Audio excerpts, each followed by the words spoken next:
This is how it all started. Check.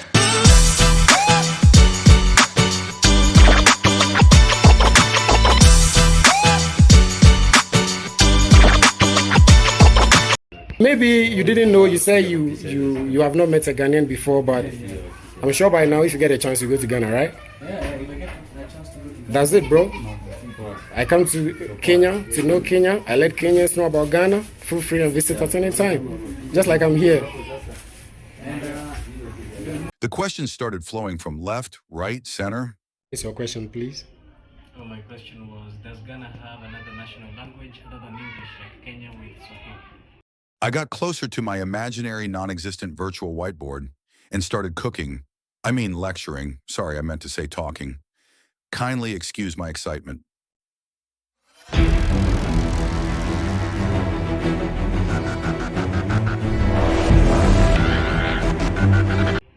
Okay, so for Ghana, our official language is English.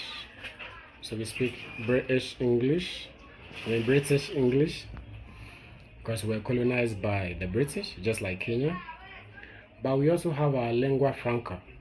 So our lingua franca is the second most spoken language, or the most spoken language widely, nationwide.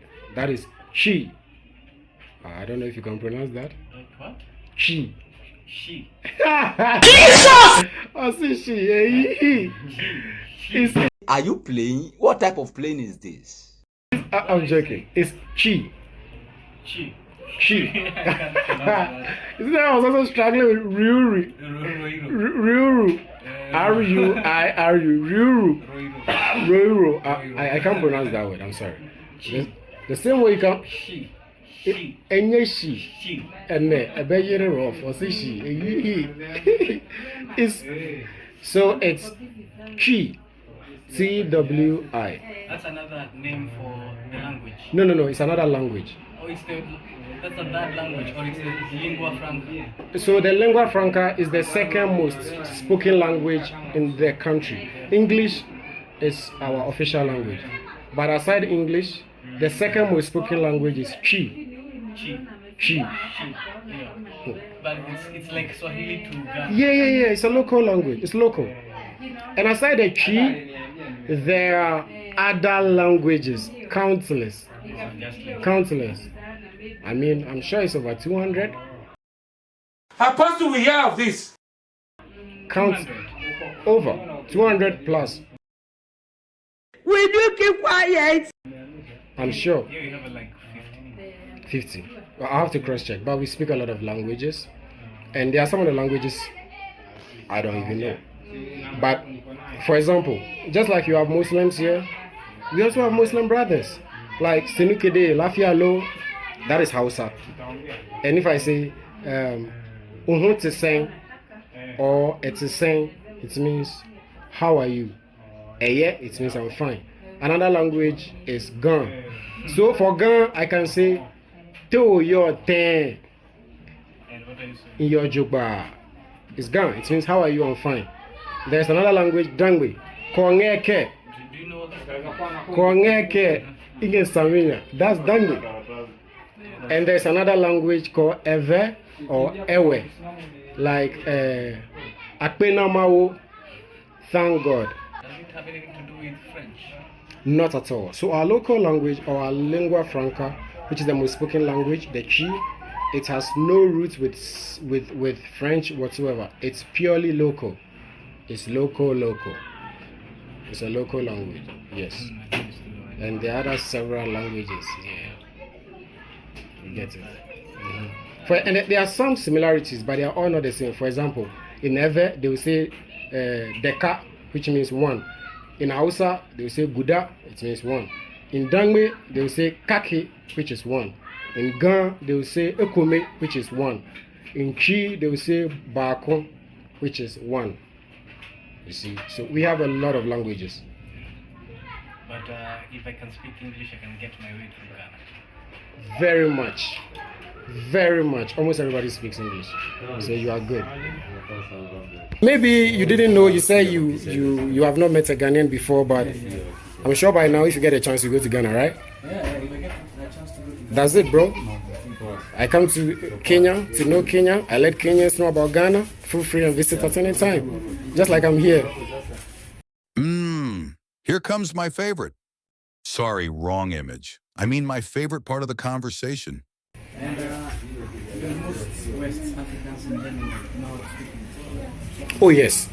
Most West Africans speak English. Except the ones that are predominantly francophone. So for the countries that were colonized by the French, they speak French, like Burkina Faso, they speak French. Togo. Burkina Faso is a French-speaking country because they were colonized by the French, predominantly French-speaking people. Togo is predominantly French-speaking people. Togo was formerly part of Ghana, but Cook CK. Cook. Ghana, but got separated from Ghana. So we have the Ghana-Togo lands. That's history. Kindly subscribe as we delve into the most interesting part of this conversation. We also have Senegal. Senegal is in West Africa, but they were colonized by the French, so they speak French. Côte d'Ivoire, Ivory Coast, colonized by the French, so they speak French. So not all West Africans speak English. So everybody those countries that have a hard time. Come again? That have a hard time with those countries. No, because I believe in every French-speaking country, there are English-speaking people. So you can have your way around, but they are predominantly French-speaking people. Ivory Coast, predominantly French-speaking. Burkina Faso, predominantly French-speaking. Niger is also French, and their other language. Niger is not a predominantly English-speaking West African country. And Niger, I think, is the biggest country in West Africa. So that's how you say it, Niger. Niger. We say Niger. Oh, no. Nigeria is different from Niger. So we say Niger and then Nigeria. Wait. You see, Nigeria is a West African country, and they are our loving neighbors. Nigeria and Ghana, they are neighbors. I know we have our little... loving. We fight. I know Ghana Jollof, Nigerian Jollof. Yeah. We fight. Loving. We fight. I know Ghana Jollof, Nigerian Jollof. Yeah. We fight. Loving. We fight. But we love each other, you know. Yeah. So Ghana and Nigeria are neighbors. We are friends. Sometimes we fight small, but it's okay. And Nigeria sometimes we call them Niger. We call them Nigeria. We can also give them nickname Niger. But there is another West African country called Niger. Niger. Niger. And they are the biggest country in West Africa. And they're French speaking? Yes, I think they speak French and their languages, but they are not predominantly English speaking country. They are not. So that country, they are not predominantly English speaking people. Côte d'Ivoire, they are not predominantly English speaking people. Senegal, they are not predominantly English speaking people. Burkina Faso, they are not predominantly English speaking people. Mali, they are not predominantly English speaking people. And these are all West African countries. But they were colonized by the French. So they speak French, and there are other indigenous African languages. But for Ghana, we were colonized by the British, so we speak British English.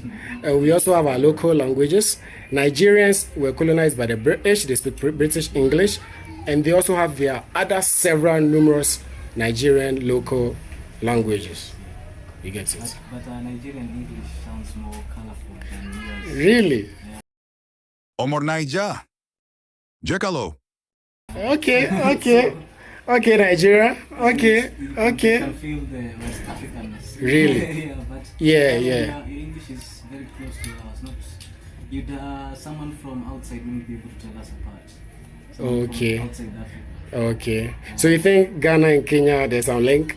Yeah, we don't have our English isn't that far apart. Okay. Yeah. Okay.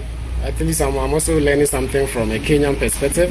Okay, so I really enjoy myself. I'm sure I'll be back. Maybe we'll get to talk more. So God bless you, bro. It's been interesting. Yeah. Just when we thought all was said and done, boom, party started. Country, of course, is Ghanaian. What, you thought he was Kenyan? Yeah. You thought he's Kenyan? He's Ghanaian, bro. Proudly Ghanaian. Baby Jet Asamoah Gyan. What you talking about? Ghanaian guy. Yeah, he's Ghanaian. He's a footballer, legend. Yeah, the hairstyle, yeah. Remember South Africa 2010? Yeah. Celebrating our heroes and heroines, Jomo Kenyatta, 1978. First President of Kenya, 1964, 1978. Key figure in Kenya's independence movement, a leading voice in the fight against colonialism, often referred to as the father of the nation. Are you coming from Nigeria? Which country do you think I'm from? No, don't tell him. I want him to guess. I want him to guess to see if he'll get it right. Oh my goodness. Already. Spoiler alert. Ghana.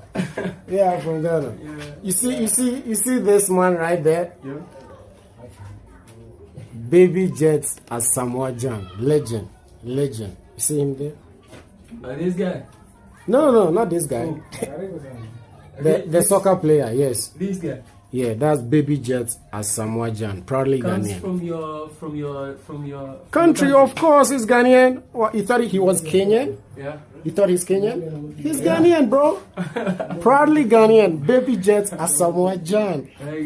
What you talking about? A Ghanaian guy. Yeah, he's Ghanaian. He's a footballer, legend. Yeah, the hairstyle, yeah. Remember South Africa 2010? Yeah. South Africa 2010. Yeah. You remember? Yeah, I remember. Yeah, he's very good. Germany 2006. Yeah. South Africa 2010. Yeah. And I think Brazil 2014. Yeah. He He was playing. Yeah. He's a Ghanaian footballer. Yeah. He's a legend. Yeah. He's helped us as a country in our qualifications and our tournaments, be it African Cup of Nations and the World Cup. But he's more famous. He's more famous for his exploits in international competitions for Ghana. For example, in the African Cup of Nations and in the World Cup. He scored certain decisive goals for us that help us qualify to certain stages in international competitions.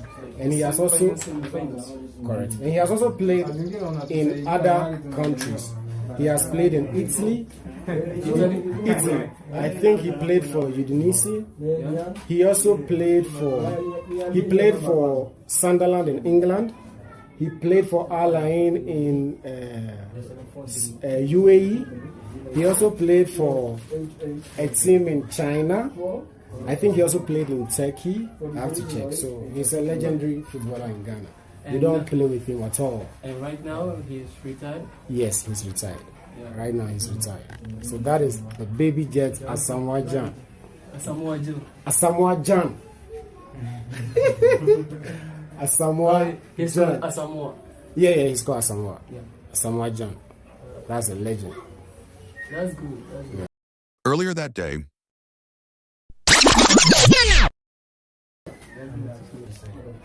you don't have much to say?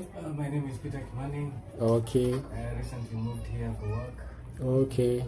I understand you're from Ghana. Yes, please. I'm from Ghana. Nice to meet you. Yeah. Never met a Ghanaian. You've never met a Ghanaian before? Really? Wow. Then today you've met a Ghanaian. And this man right here, Baby Jet, he's a Ghanaian too. So we are two Ghanaians here. So where do you come? And I'm here at the moment with two guys in this area. But I might be moving again here. I'm actually enjoying Kenya. So I'm trying to move around, explore, see places, and really enjoy the culture, food. I've eaten ugari. I like ugari. Is it good? Ugari is good, but not better than banku. What you talking about? I don't know if you guys know banku. Banku is a Ghanaian food. It's like ugari, you know. Yeah. But with banku, what we do is Dry corn, you soak the dry corn for about 3 days. After it is soaked up, and then you strain the water. You strain it, you pour the water away. You soak the corn for 3 days in water. You soak the stock, and then the soaked corn, you go and grind it in a corn mill. And then we add cassava dough. We mix it together, and we stir it the same way you stir ugari. And you get the banku. And we get a banku. Yeah. Oh, you should try banku. You like it. Banku with tilapia. You see your tilapia, the way you fry it. Yeah. We can fry it, but a lot of times we grill or roast it. So banku with tilapia, with grinded pepper. You will love it. What's the thing? You say? So chili, what you call pili pili. Oh, okay. For us, the pili pili with onion and tomatoes, and we grind together in an earthenware bowl. So you have your pepper mill, you have an earthenware bowl, and you grind your pili pili, which is the pepper, onion, and tomatoes together. So it brings the sweet aroma. It's I don't know which adjective to use. It's supercalifragilisticexpialidocious. It's very nice. It's very nice, I tell you. Banku is nice. But ugari too is great. You wish you could take some? You may never know. Maybe I'll prepare you banku. Yeah. Ugari is plain. Okay. Can you eat the banku without a stew? You need stew. So stew, soup, or grinded pepper, onion, and tomatoes. So pepper, pili pili, onion, tomatoes, you grind it together and you get your paste. And you can eat your banku with it, with tilapia, with beef, with chicken. You should try it. Like I'm asking you, can you try it without taking any stew? Like how does it taste? No. Is it sweet?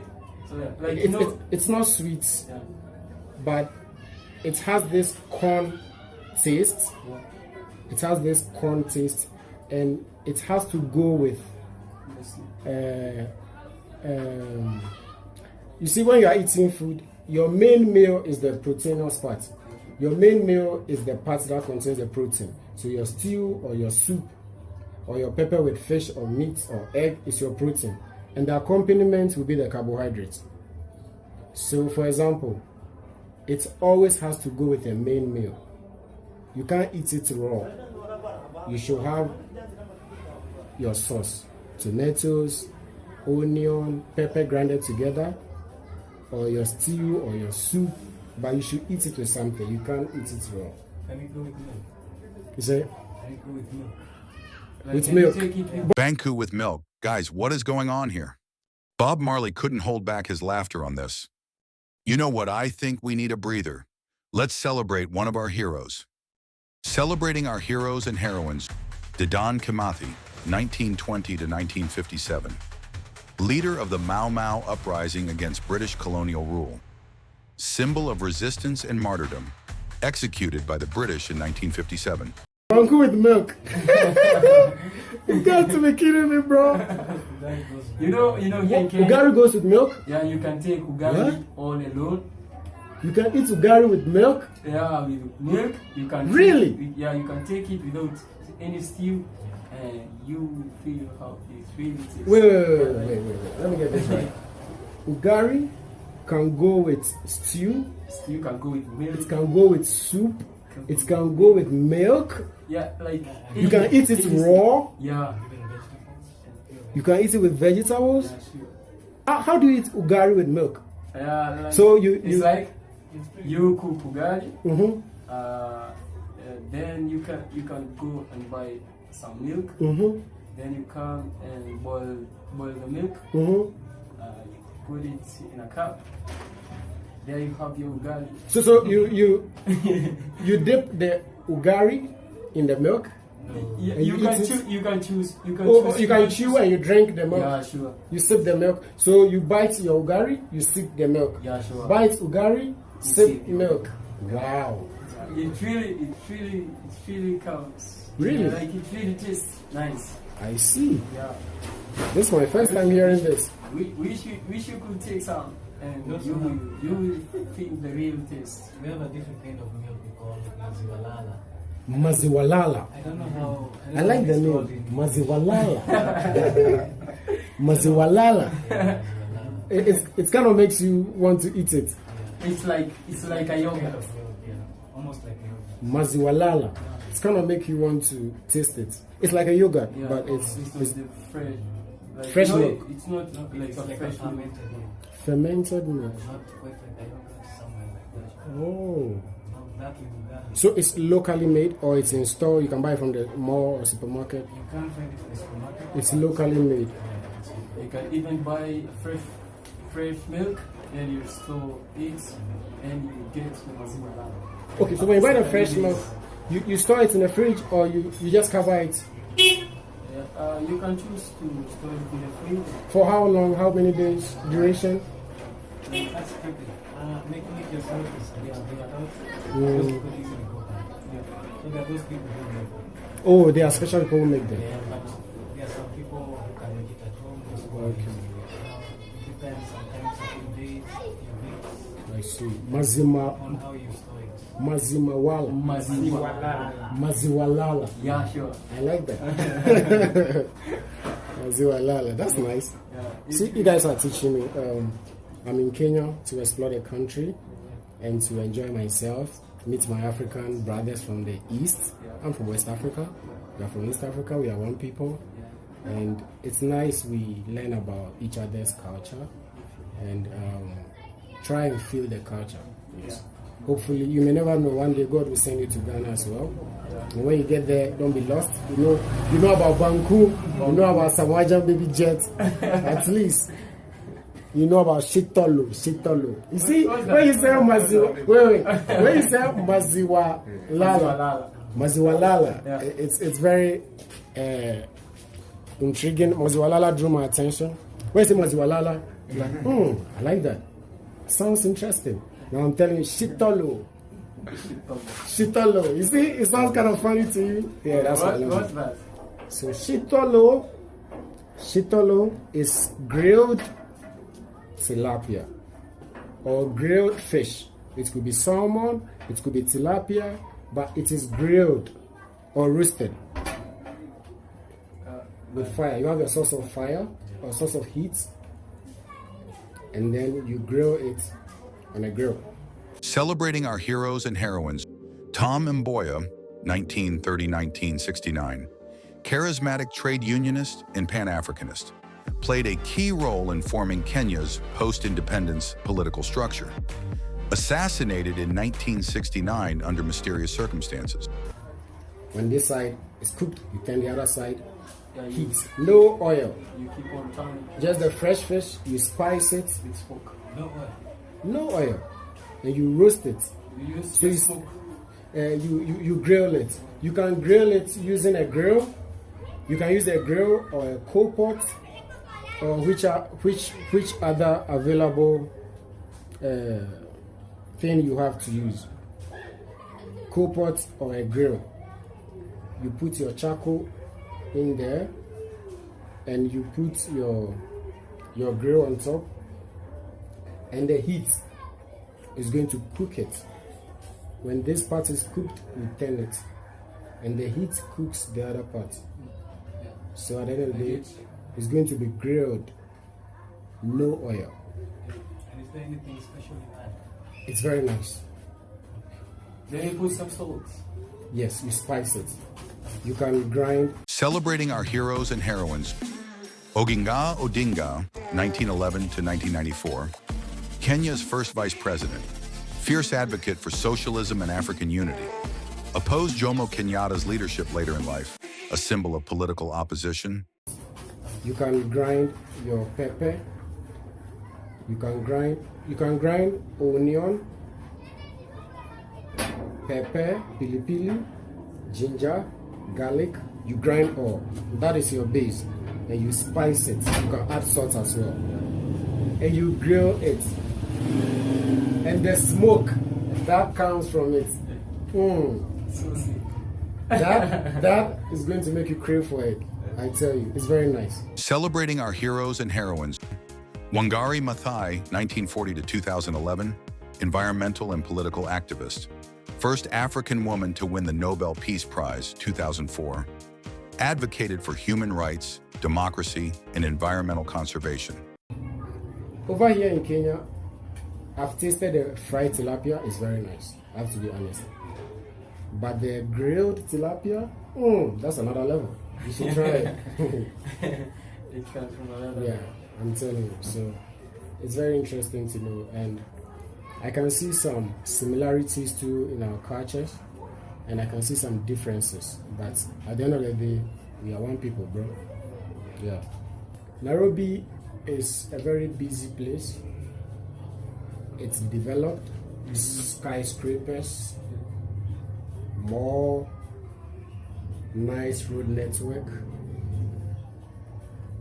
Businesses are booming. In terms of infrastructure, I think Kenya is doing very well. Schools, hospitals, buildings, road network. I think it's good. Celebrating our heroes and heroines. P.O. Gama Pinto, 1927 to 1965. Journalist, politician, and freedom fighter. Strong Marxist influence in Kenya's early politics. Assassinated for his radical views. It's good. And if you don't mind me asking, what's the capital city of Ghana? Good question. So the capital city of Ghana is Accra. A-C-C-R-A. Accra. Yes. Accra. A-C-C-R-A. Accra. That's the capital city of Ghana. How does it look like? Okay, so one amazing thing about Africa is that there are some similarities. So there is a part of Ghana you see and you can tell this kind of looks like Kenya. And there's a part of Kenya, when you get there, you can tell this feels like Ghana. For example, some of the marketplaces, the setup, the arrangement, the way they organize themselves is the same as Ghana. And some of them, they have pre-recorded devices that market their products. And the device, the sound or pre-recorded voice will be playing, advertising the product. Yeah? We do it in Ghana too. So when I saw it somewhere, I was like, whoa, it's the same thing. And you saw yourself like Yeah. That nostalgic feeling, man. I was like, oh, this is like Ghana. And also, they have a container they use to measure rice, sugar, and peas. We also have the same thing. We have a local name for it. We have the big one, we call it a long cup. We use it to measure rice. We have the small cup, we call it like margarine. It's funny, I don't know why we call it that way, but that's what we call it. The margarine container, or the low cup container, we use it to measure rice, sugar, corn or maize, and beans or peas, and even for potato. I saw potato here, I saw cocoyam. But what Kenya doesn't have, I think, is yam. Yam, yeah. I've not really. In Ghana, we have a variety of yams. We have pona. We have. Oh my goodness, I'm forgetting my Ghana roots. I don't even remember my food anymore. But I think we have afaso. We have pona. Yeah, I think so. We have different varieties of yam. But here in Kenya, I've not really seen much of yam. I've not even seen yam. But I've seen cocoyam, I've seen Irish potato, I've seen sweet potato, and... Celebrating our heroes and heroines. Paul Ngei, 1923 to 2004. Member of the Kapenguria Six alongside Kenyatta. Key figure in Kenya's independence struggle and early governance.